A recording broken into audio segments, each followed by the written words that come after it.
issues. I am confident that the world is hearing. I'm not sure whether they listen to us, but,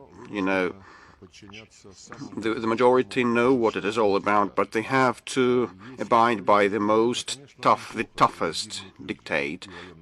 Well, coming clean, I must say that it is a very bad thing when servicemen and civilians lose their lives, which was the case in Donbass for 8 years and which is now the case during our special operation that has a goal of putting an end to any war that might happen on Ukrainian soil or stem from the Ukrainian soil.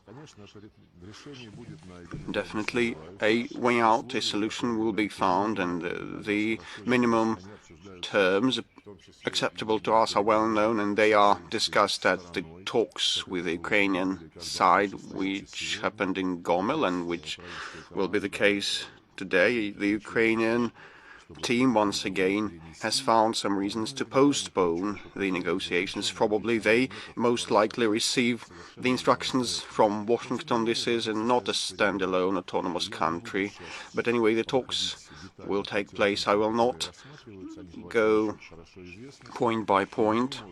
They are well known, and we cannot allow the Ukrainian soil to be a threat of direct attack against the Russian Federation.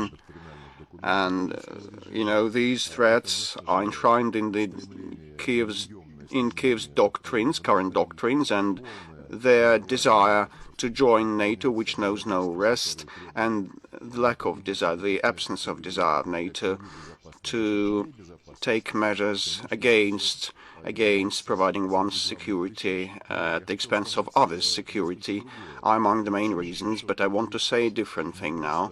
By and large, it is not a situation in Ukraine and a goal to denazify and demilitarize that country and to preclude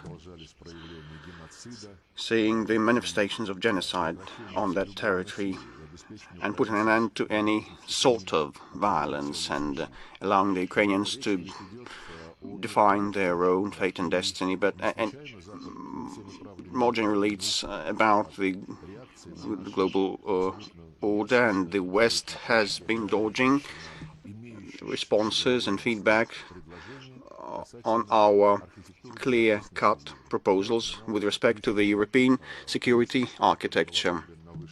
I have made mention of the key principle that was approved on the top level by the OSCE and between Russia and NATO. Yes, any country may choose to join a union or an alliance, but no country can consolidate and strengthen its security at the expense of others' security, and no alliance or entity or organization can aspire to dominate over the Euro-Atlantic area.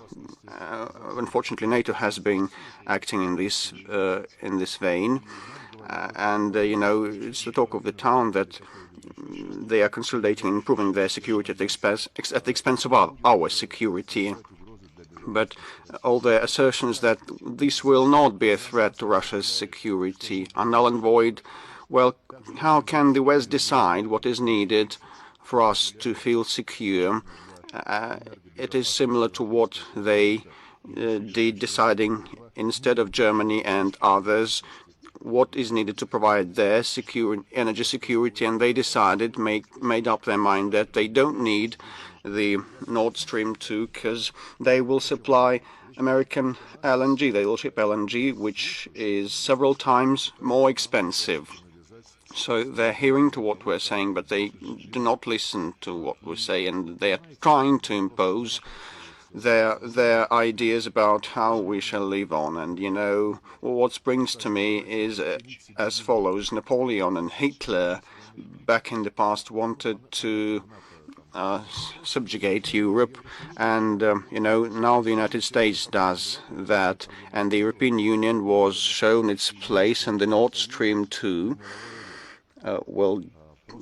case and scenario has demonstrated what is the real place of the European Union on the world arena.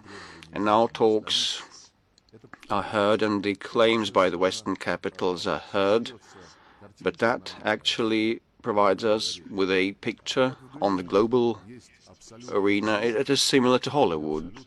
movies. There is the absolute evil and the absolute good, and the absolute good is represented, is embodied by this script writer, of that suspense movie. I am sure that the hysterics will pass and our Western partners will calm down, and we would be ready to pursue dialogue with one precondition based on the equality and on the account for each other's interests. Thank you.